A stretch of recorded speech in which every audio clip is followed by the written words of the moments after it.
and welcome to another episode of Boundless Body Radio. I'm your host, Casey Ruff, and today we have another amazing guest to introduce to you now.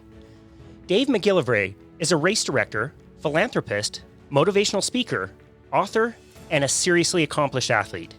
He is the organizer of the Boston Marathon, which he started working with in 1988. In his career, he has helped organize over 1,400 events, which have raised literally hundreds of millions of dollars for charities. He has authored 3 books, including The Last Pick, his autobiography, which he wrote in 2006. Since then, he's also co-authored 2 illustrated and inspiring children's books. He was featured in the 2017 documentary called Boston, narrated by Matt Damon. He has completed 158 marathons, including the amazing World Marathon Challenge, where participants run 7 marathons on 7 continents in 7 days. Wow. Think about that. That's insane. He's also completed 48 consecutive Boston marathons, including 32 done at night, when his directing duties are complete, making him the last place finisher of his own race. Dave McGillivray, wow. What an inspiring dude you are. Thank you so much for coming onto our show. We are absolutely honored. Thank you, Casey. Hey, you just gave my speech. So are there any questions? That was it. Thank you so much. And this has been an episode of Boundless Body Radio. That was thank you, very kind. Absolutely. Very kind. I have to tell a lot of my guests that I have to greatly abbreviate their introductions, otherwise the entire episode would be your introduction. I'm holding in my hand one of the things your team sent me, which is a list of all of your accomplishments. This is just physical accomplishments, like races you've done, things you've organized, and it's 3 pages of very fine print, full, top to bottom. It's amazing. Well, it just proves that I'm getting old. Because, over a period of time, you wake up, you accomplish something, you go to bed, and you wake up the next day and do it all over again. Wow, add it to the list. Well, that's amazing. Yep. You have such a unique and interesting story, and I'm so glad that you took the time to be here with us. I want to kind of start from the beginning. You talk quite a bit about defining moments, and so we thought we'd invite you here to learn about some of your defining moments in your life. I want to know what it was like for you growing up, what your experience was. Yeah, well, growing up here in the Boston area, obviously, sports is sort of a highlight of people around here in this community. And so as a young boy growing up, I always wanted to sort of be a professional athlete, play second base for the Boston Red Sox or guard for the Celtics or running back for the Patriots, whatever. And so I was just really passionate about sports. And so I went out for some of the teams, the high school basketball team or the high school baseball team, and unfortunately for me, I was always the last one cut. And when I went, sort of to the parks to play, my friends would pick sides, and I was inevitably always the last one picked because I was the smallest of all of the other guys. And so for me, it was really, really difficult. I mean, at the time, I didn't have any severe illnesses. I didn't have leukemia, or I didn't have some of the things that other children were battling. But in my own world, I had one thing that was really challenging me, and that was the concept of rejection. And I've always felt in life, for me anyways, there's 3 types of pain. There's physical pain, but I've always felt I can overcome that by training hard. And then there's mental pain. And similarly, you can figure out ways to deal with that. But the toughest of all is emotional pain. How do you train for that?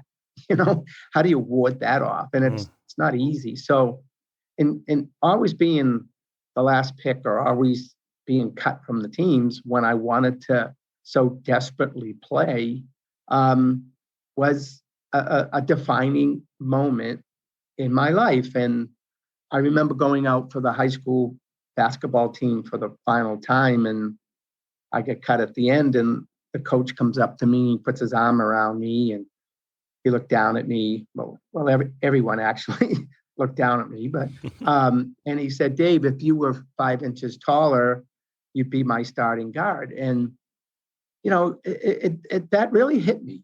I was like, if I was 5 inches taller, and I turned to the coach and I said, Coach, I thought it had to do with ability level, not how tall you were. So I went out on a limb and I challenged the center to 1-on-1 to 21 in front of all the guys who made the team. And he was 6'5" and I was 5'4", Wow. 0.387 on a good day. And I beat him. And I walked off the court that day, probably at the ripe age of 15. And, again, a defining moment where I said to myself, I will never, ever, ever allow anyone to tell me I'm not good enough. And I went home that night. I put a sign over my bed, and the sign read, "Please God, make me grow." And, I look back on my life and I said, son of a gun, he did not make me grow very much. But then in retrospect, I said, well, maybe he did. And maybe he made me grow in other ways. He made me grow, spiritually and intellectually and morally and ethically. And he actually made me grow internally, because that's where it's all happening for all of us. It's what's inside of us, not what's outside, not who we are physically, is who we are internally. And so, not to be denied, I just decided to take a different path, and where no one had to choose me or pick me, that I would just let my performance speak for itself. And that's when I started running, because nobody can cut you from running. Wow. And I started setting all these personal goals of running my age on my birthday, or running the Boston Marathon, or all these different things, and just challenging myself, not necessarily to prove anyone wrong. If someone said, you can't do that, I wasn't out to prove anyone wrong. I was out to prove that I was right, that I could do what I set my mind to. And, my running career in at many different levels, took off from there. Wow. I love that. That's such a great point and great story. And I love how you mentioned, growth can happen in many different ways. We get asked oftentimes like how we're going to grow our business. And, sometimes we will answer like, well, we're doing okay with the business. Maybe growth is spending a little bit more quality time with somebody, maybe listening a little bit more, maybe learning something that we didn't know before. And so I love that you mentioned there's so many different ways to grow. You also mentioned running your age, which I love. But I have to tell you, as you get older, that number gets bigger and bigger. How are you managing that these days? Well, when I turned 12, there's this pond near where I lived, and it was basically 6 miles around. So I woke up that morning, just went out for a run and ran around the pond 6 miles. And then, you have the cake and the cookies and the ice cream. And I'm like, I got to burn this off. So I ran around the pond again. So magically it added up to 12 miles on my 12th birthday. So when I turned 13, I said, what did I do when I turned 12? I ran 12 miles. I might as well run 13, and then 14, and then 15. And I just kept on doing it. When I turned 50, I ran 50, and 60 when I turned 60. And I remember people used to come up to me and say, what are you going to do when you turn 90? And, I said, well, first of all, I want to be breathing. Secondly, I want to get out of bed. And then, you know what? I'll decide then. I don't have to decide now what I want to do 25 years from now. But I do make everyone aware of my motto in life. And that is, it's my game, so it's my rules. And that's how I've lived my life. So I can change the rules.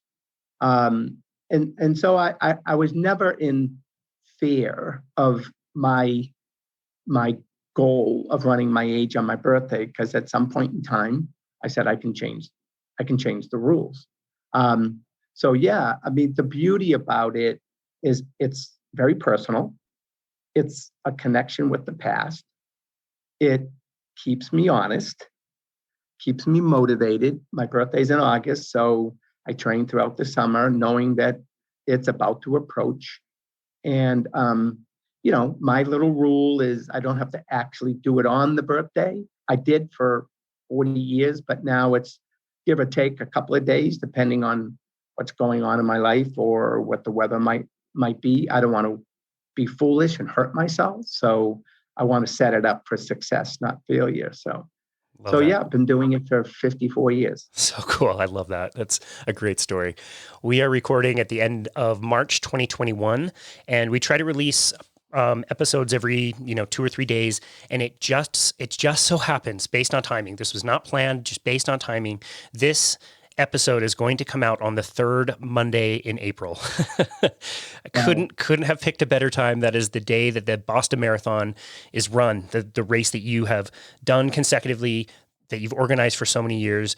But we have to go back. We have to hear this story. This is one of my all-time favorite stories. I have stolen it and shared it many, many times with my clients. I find it so emotional and inspiring and beautiful. Can you tell us about the first time you ran the Boston Marathon? Yeah, Casey. So I remember 1970 listening to the radio broadcast of the Boston Marathon, and a gentleman from United Kingdom won, Ron Hill. It's a rainy day. I was out in the driveway with my dad working on his car. And I remember saying to him in the rain as Ron was winning, "Someday, Dad, I want to run the Boston Marathon." Well, 2 years later, I woke up that morning, Patriots Day, and I asked my brother if he would drive me out to the start because I wanted to run the marathon. But before we went out, I called my grandfather and I said, "Grandpa, I'm going to run that race in Boston." He said, "Oh, they call that the Boston Marathon." I said, "Well, that's a good name for it. I'm going to go run it." So he said, "Well, okay, I live near the course at Coolidge Corner. I'll see you there." And I said, "Where's Coolidge Corner?" He said, "That's at the 24-mile mark." I said, "Okay, Grandpa, I'll see you at 24 miles." My brother drove me out to the start, and off we went. And I'm running and got to the hills in Newton, about 18 to 19 miles. And bam, down I go, flat out in the hills. I got taken to the Newton Wellesley Hospital in an ambulance. I get to the hospital. I call my parents. I say, "Come pick me up." They said, "Where are you?" I said, "I'm in the Newton Wellesley Hospital." "What are you doing there?" "Never mind. Come pick me up." They picked me up, drove me home. I called my grandfather, no answer. Called him again, no answer. Finally, 9:00 at night, he answers the phone. I said, "Grandpa, where have you been?" He said, "Dave, where have you been? I've been waiting for you all night. The old man Kelly goes by, the street sweepers go by. No Dave." I said, "I know. I quit." He said, "You what?" I said, "I failed, Grandpa. I failed." He says, "Nah, you didn't fail." I said, "I didn't. What'd I do?" He said, "You learned." I said, "What'd I learn?" "You learned that you cannot go along in life and set reckless goals.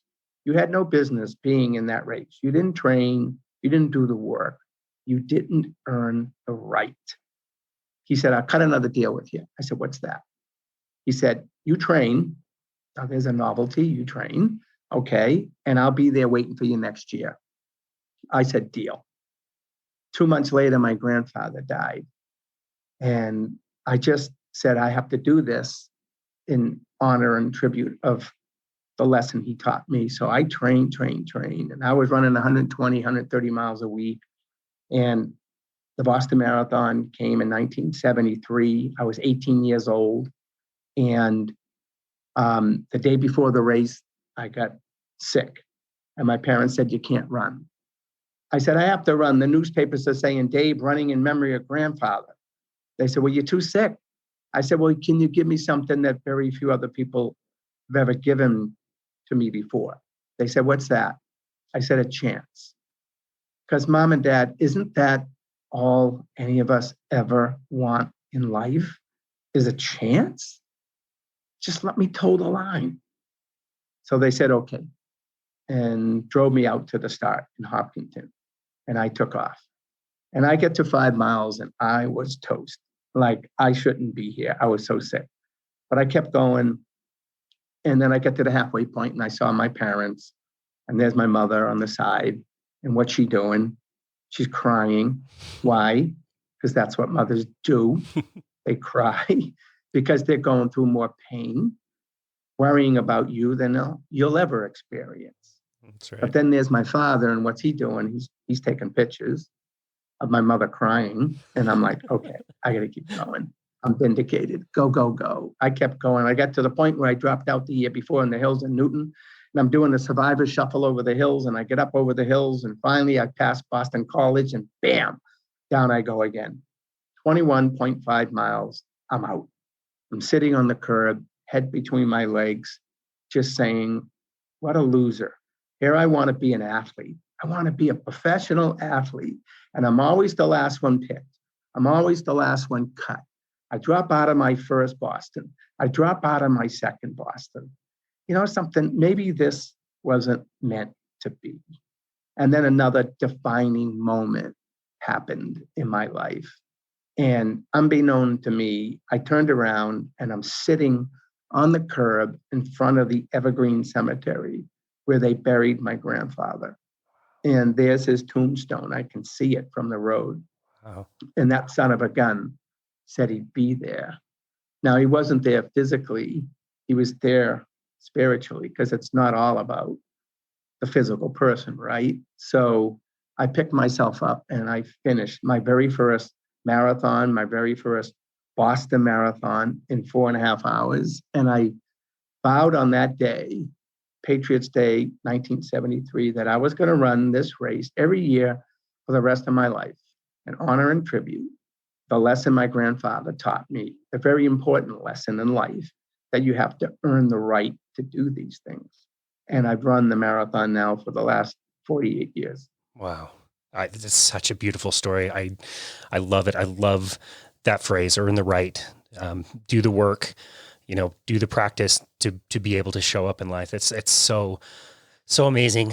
In preparation for this, we watched the documentary mentioned in the introduction called Boston, to kind of get a sense of what the race is like. I talked to a few of my friends who have done the race, and I asked them, what makes Boston special? Why is Boston the one that everybody talks about? And I heard, the course is very unique and it's amazing. And the fans, there's just fans the entire way.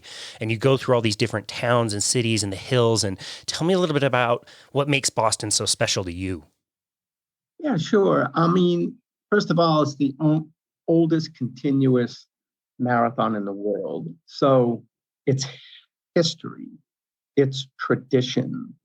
The fact that the greatest marathoners of all time have come to Boston and participated. And no matter what your ability level is, that if you get the opportunity to run Boston, you're running on the exact same course that some of the greatest athletes in the world, have run over and participated in.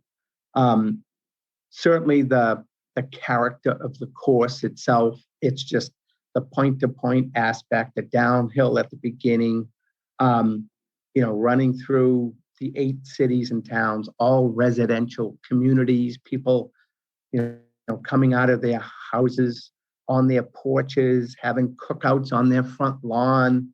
You got the grandparents, the parents, the kids, the dog, the cats, the squirrels, they're all out there. The most knowledgeable spectators and fans in the world. They know exactly what to say, how to say it, when to say it. You don't say you're almost done when you have 8 miles to go, because you're not almost done. Whereas in other races, you may hear that and you're like, I'm not almost done. So just knowledgeable fans, willing to support all the runners, going through Wellesley College and the Screen Tunnel with all the Wellesley, college students, and of course the infamous hills in Newton, and the final one, Heartbreak Hill, and running by Boston College, and then down into Brookline, and ultimately into Boston, and by Fenway Park, and by the Citgo sign, and right on Hereford, left on Boylston, heading down and finishing in front of the John Hancock Tower. And it doesn't get any better than that. And to run this race well, you have to know it. It isn't just like any other marathon in the world. The topography can be debilitating if you don't know how to run it, if you don't train on a course that is somewhat similar. You have to simulate this course in order to run it well too, in terms of in your training. So I would like to think it's managed pretty well. Everything is in place and organized very well. 10,000 volunteers, great sponsors. What is there not to like about the Boston Marathon? And then the final part of it all is it's the holy grail of marathons throughout the world. It's the marathon that everyone aspires to. It's the Super Bowl, the World Series, the Kentucky Derby, the Tour de France of our industry. It's the only marathon other than the Olympic marathon that you have to earn the right to participate by qualifying. So just to set the standards based on gender and based on age, and have people have a target, a magnet to go after, in their training and in their racing, and someday obtaining a BQ, again, for somebody who's just looking to accomplish something that is life-changing, those who organize this make that possible for tens of thousands of people around the world. So cool. Wow. And it always seems that weather is such a big difference maker. It seems like it could be snowing sideways, or it could be like 90 degrees. Seems like highly variable that time of year. Listen, Casey, a lot of times people might wake up in the morning, look out the window, see that the weather is nasty, and say, I'm going to take today off. I look out the window, see that the weather is nasty, and say, yes. Why? Not that I'm a glutton for punishment or a masochist, but I want to train for the toughest conditions, so that if they present themselves on race day, I know what it's like. I've been through it before. I've trained through it. I've experienced it. I've dressed for it properly.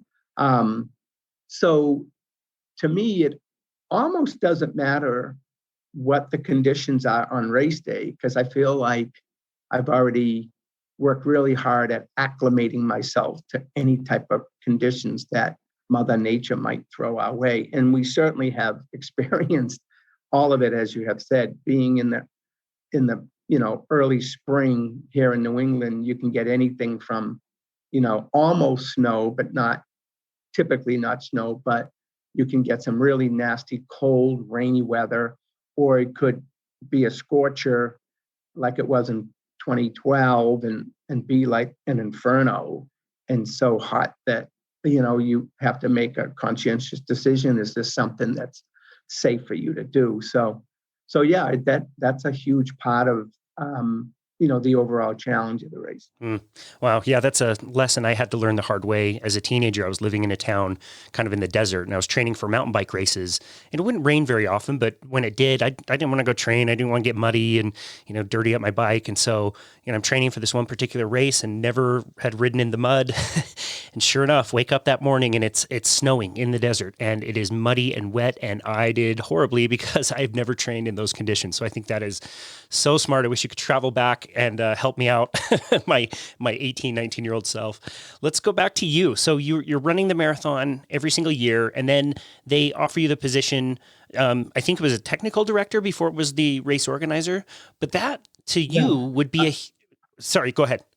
No, so in 1987, it was an interesting year at the start of the marathon where the wheelchair participants took off first, and unfortunately, one hit a frost heave in the road and went down, and the next one went down, another one went down, and it was just carnage all over the place. So there was a really severe wheelchair incident. And once they were able to deal with that over the next 10 or 15 minutes, then was the race. And unfortunately, what they had typically done is put up a rope in front of the starting line with officials holding the rope, waiting for instructions to move out of the way. The race is about to begin at high noon, but the official started just firing off the starter's pistol.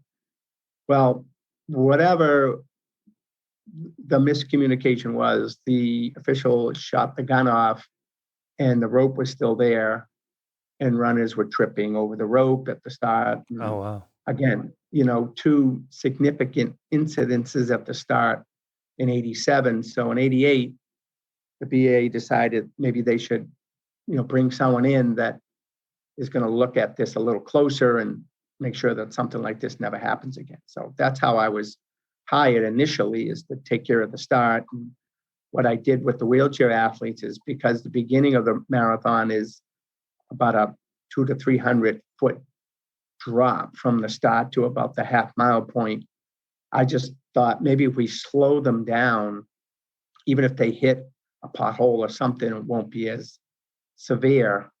So we instituted a controlled start, and we had done that for the next 30 years. Wow. And there was never an incident like that again. And then with the rope, I just took the rope away, and put a human chain of volunteers in front, and was, so I could tell them to move out of the way once we were ready to stop the race. Mm. So I kid people by saying, if they brought me in, I removed the rope, and I've had the job ever since. Wow. I was technical director in title anyways, from 88 to 2000. And then 2001, they just changed my title to race director. Gotcha. Well, okay. So I've volunteered in events before, and it's a lot of fun, but you also sit there and watch everybody else do the event and it's nice to help out, like I said, but it's kind of a bummer because you're not the one doing it if you're helping out with it. So tell us about the decision you made to take on the job despite not being able to be a participant in the race that you love so much. Well, yeah, it was difficult when I was offered the position. I was like, what do I do? Do I run in the race or help run the race? And, there were sleepless nights trying to decide, but I said, well, how can I walk away from an opportunity to be one of the directors of the race? This is the Boston Marathon, the most prestigious marathon in the world. And I said, but I made a commitment to myself and to my grandfather to run in it. What do I do? And make a long story short, I said, well, I'll take the job and figure out the other piece later. And I was standing at the finish line of that year's marathon in 88 and high-fiving everyone. And, everyone was excited. And, I was, I guess, unfortunately, selfishly full of self-pity because I hadn't run. And I tapped a state police trooper on the shoulder who was standing next to me. And I said, will you do me a favor? And he said, what? I said, can you drive me back to the start? And he said, why? Did you forget something? And I said, yeah, I forgot to run. So he drove me back to the start at 8:00 at night. And I ran the whole thing by myself, finished it a little after 11:00 at night, and was the last finisher, obviously. And I've been the last finisher of the Boston Marathon for the last 34 years. That's amazing. It's so cool. I love that story. It's fantastic. From this just mythical race, there's so many amazing stories. And I just wanted to kind of highlight a few or see if you had a few that you wanted to share with us. But one involves a tree that you didn't necessarily ask for that's at your house. Can you tell us about that? Yeah, so I got a call one day from a woman. Her name was Katie. And she said, hi, my name's Katie. Can I come visit you at your office? And I said, sure. I mean, I'll never deny anyone the opportunity to visit, to call me, to email me. I'll email everyone back. I'll call everyone back. I'm no better than anyone else. And so she came to my office and, surprisingly, I didn't know she was in a wheelchair. And so she went into the conference room and I followed her in. And then, I looked across the table and my jaw dropped. And I realized that Katie was 36 inches tall. And she said, I have a question to ask you. I said, okay, go ahead. She says, can I run the Boston Marathon? I paused and I said, you want to run the Boston Marathon? She said, yeah, I want to run the Boston Marathon. And I paused and I said, all right, well, ask me a difficult question. She said, I can? I said, yeah. She said, I can run the marathon. I said, yeah. And she says, well, I have a caveat. And I said, what's that? She says, my marathon is 26.2 feet. I said, all right, I get it. Your game, your rules.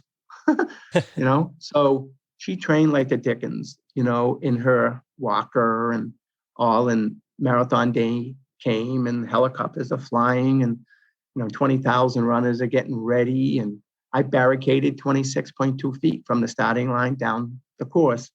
She come out in a wheelchair. She got in her walker. I lined her up. She took off.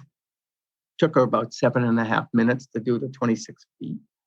And I put a laurel wreath on her head and a medal around her neck. Wow. And gave her a big hug. And about 9 hours later, I was running my marathon at night, and I'm finishing up running down Boylston Street. And in the distance, I could see one person waiting for me at the finish line. And it was little Katie waiting for me this time. And she put a laurel wreath on my head and a medal around my neck, both of which she made for me. And she looked up at me and she says, I beat you. And little Katie died a little while later. But I felt, I felt goodness in my heart that she was able, she got a chance. Like I said, she got a chance to run the Boston Marathon and to do it her way. And so about a year later, I'm sitting in my home office and this landscape company pulls up in front of my house. And I'm like, what the heck? What are they doing here? And they pull out a tree out of the back of the truck and they go into my yard and they start planting this tree in my yard. I'm like, I didn't order a tree. Like, what the heck is going on here? So before I ran out to say, hey, you got the wrong house, my phone rang and it's little Katie's mother. She says, is there a landscaping company there? I said, yeah. She says, are they planting a tree? And I said, yeah. She says, well, that's Katie's tree. And we wanted to give it to you so you can water it and nurture it and watch it grow over the years the way Katie would have. And think of Katie every time you look out the window to see that tree. Wow. And I have pretty much every day since. That's amazing. Wow. Recently, we just learned about the passing of Dick Hoyt, of Team Hoyt. What an amazing team they were and the things they were able to accomplish in their years of doing Boston. There's now a statue of them near the finish, if I'm not mistaken. Can you tell us a little bit about Team Hoyt and what they were able to do? Yeah, I mean, I met the Hoyts when I was running in the Falmouth Road Race back in the early 80s. And I'm running, and then alongside me comes this guy pushing a young boy in a wheelchair. I had never seen anything quite like that before, because then there wasn't. They were the first. And at first I was just stunned, and then I was inspired, and then I was challenged. I'm like, I'm not going to let them beat me. How can this guy pushing a wheelchair beat me? And son of a gun beat me. So I went up to him afterwards and introduced myself and asked him who he was. And we struck up a good conversation. And then I said, hey, I put on a bunch of triathlons. Would you ever like to do one of my triathlons? He said, sure, but I have to do it with Rick. I said, well, how are you going to do that? He said, I don't know, but you and I are going to figure that out. Wow. Okay. And we did. And the very first triathlon he ever did was one in my hometown. And then after that, as the story goes, I won't get into there's so many stories about my relationship with them, but Dick called me up one day and said, Rick wants to ask you a question. I said, what's that? He wants to ask you if you can get us into the Ironman triathlon in Hawaii, which I had already done 2 or 3 times. And I'm like, how the heck am I going to do this? And I did, and they got in. Unfortunately, the first year they didn't make the swim cutoff, but then they asked me if I can get them in again the next year, and I did, and they finished. And the rest is history in terms of their triathlon career. And they ended up, being inducted into the Ironman Triathlon Hall of Fame. And then just a couple of years ago, I flew to Arizona to induct them into the USA Triathlon Hall of Fame. So, they've run Boston over 30 times. They've done over 1,100 events together. And, I always say, Dick and Rick's athleticism was empowering and inspiring. But what was even more inspiring was just, the path that they paved for inclusion for others who maybe once were just intimidated by all of this, and they broke down the walls of that intimidation and inspired others to do what they were doing. And they were probably one of the first to run in marathons for a greater purpose than just themselves. I love that. And that's what I'll always remember the Hoyts by, is just, their unselfishness in opening the door to so many others, especially those with disabilities who otherwise would never be able to compete in races or triathlons. But they were the spark that made that happen. That's so beautiful. Wow. That is so inspiring. We'll make sure we link to some of their stories in the show notes, because it's worth a watch and worth a listen. And I would make sure you have some Kleenexes nearby as you are watching their story. It's very inspiring. Tell us about what happened in 2013. That was, I mean, to me, just completely unthinkable that something like that could happen. What was it like, after the bombing and you realizing that had occurred at your race? Well, the year before was the hot year. And so, and in 2007, there was a nor'easter, and we were just having a lot of bad luck with weather and just so many different challenges. It's tough enough to put on the Boston Marathon just on a good day, let alone being challenged with Mother Nature or anything else. But I woke up on the morning of the marathon in 2013, and it was awesome. Glorious day, beautiful weather. And I said, finally, we got a good one. And we got to the start, and, I had a 26-second moment of silence for the victim of the Sandy Hook shooting. It's pretty ironic. It was 26 seconds, 26 victims. And it was, little did I know, that about 8 hours later, we would be experiencing our own tragedy 26 miles away. Wow. From that very spot where we were remembering the 26 victims. But the race took off, and I was on the lead motorcycle, and everything was great. We got to the finish, and it was all good stuff happening. I went into the medical tent, and there wasn't very much carnage going on in there. Everything was good. And I went to all the service areas, checked with all the team captains. Everything was good. And the day was getting on, and I thought, well, this thing's on automatic pilot. I might as well head out to the start now and do my run. And I got to the starting line, and I had 2 state police troopers with me, and all of a sudden my phone rings, and someone at the finish said, "You got to get back here. There's been 2 explosions." And, my wife and kids were sitting in the bleachers. So, of course, I thought of them first and called my wife, and the cell service had got knocked out. So I couldn't even get a hold of my own family. So worrying like crazy, did they get impacted by the bombs? I had no idea. So we got back to the finish, and the first thing I did was go into the medical tent. And because a few hours earlier I went in and there was nothing going on, and I went in a couple hours later and there was a lot going on, and the tent was full, but not of runners.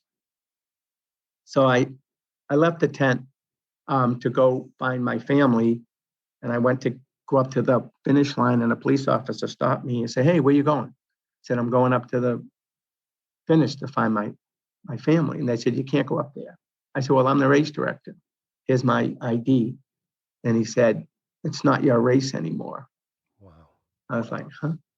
So there's nothing I could do. So 6,500 runners were stopped about a half a mile away or so, or a mile away. And so I had to just go back on the job and focus on my job and taking care of these people.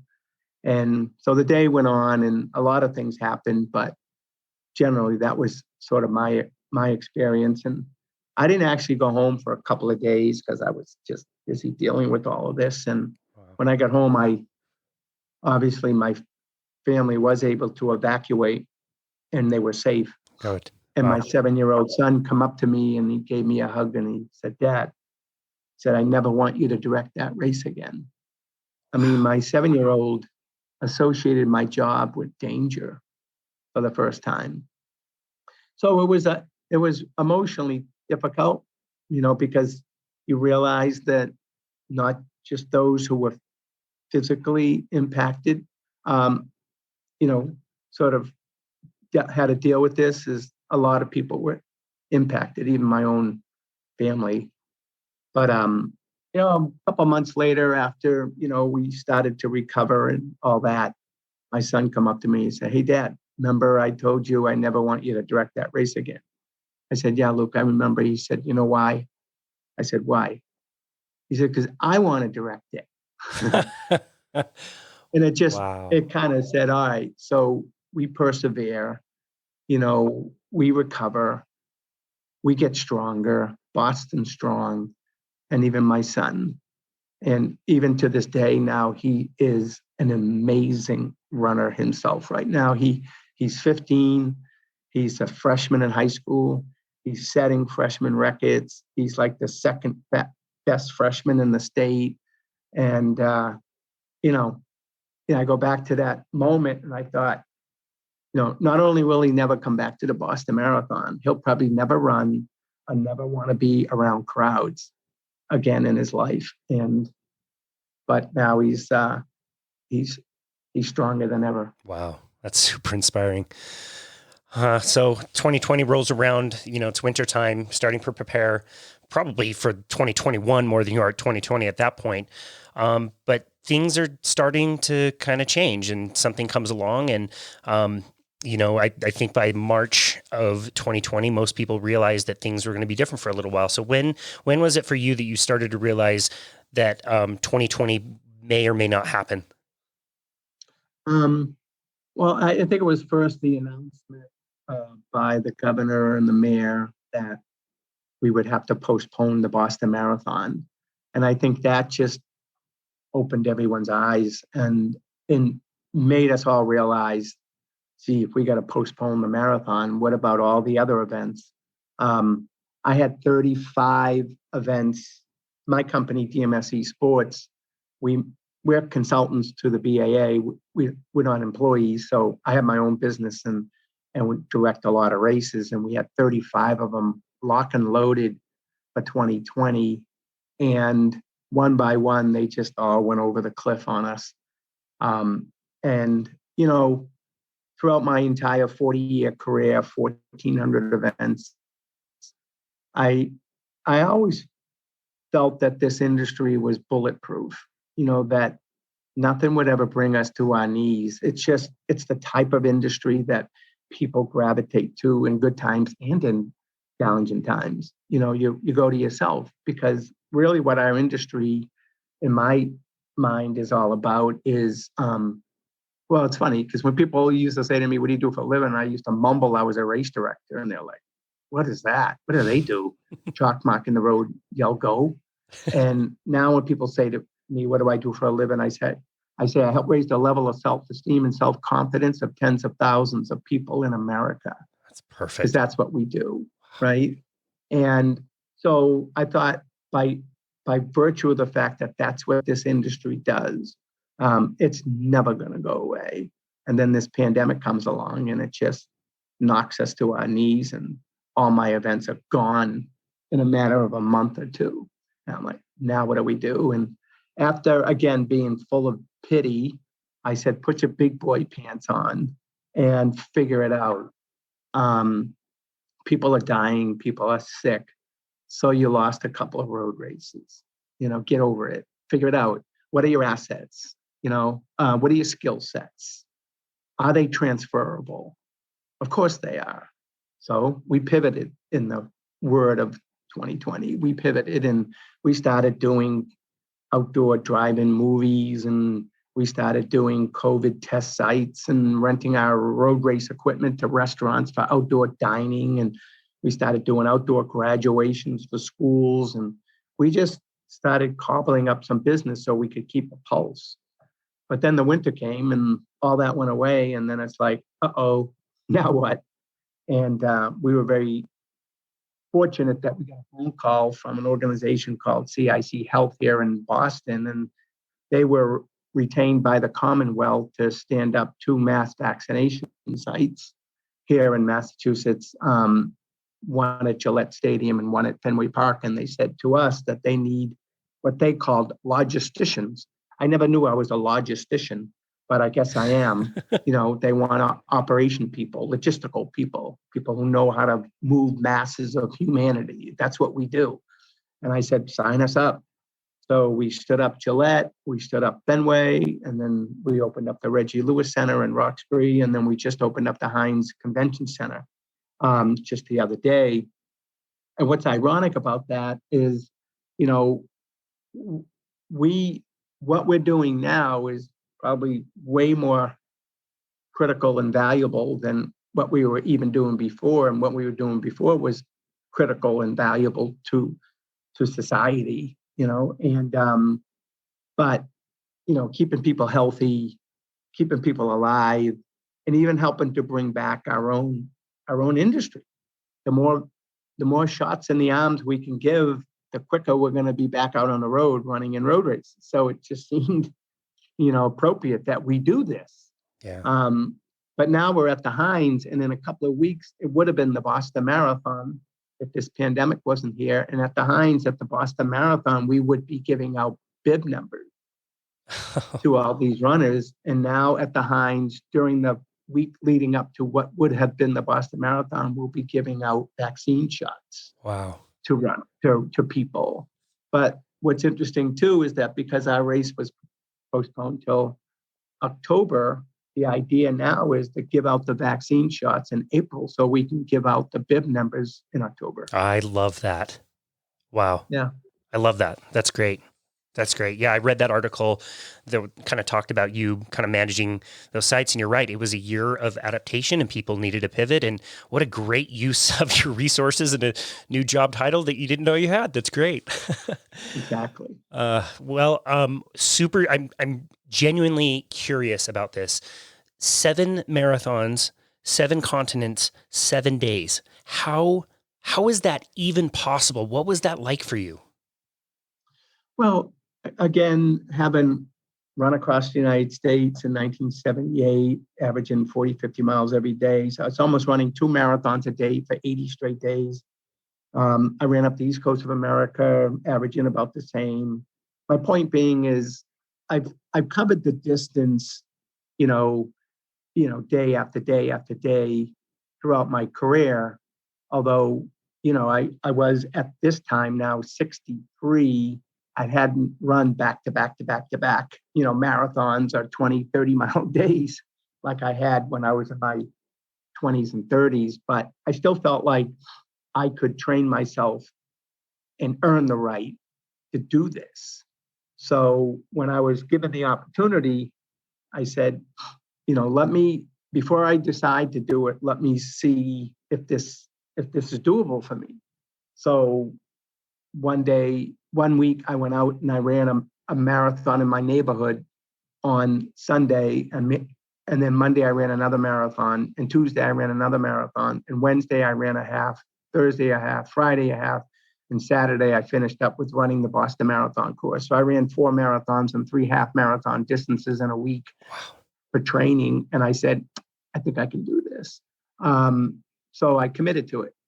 And when it was all said and done, it was interesting. It wasn't as much the running part of it, because when I was running, I was in my element and I was in the moment.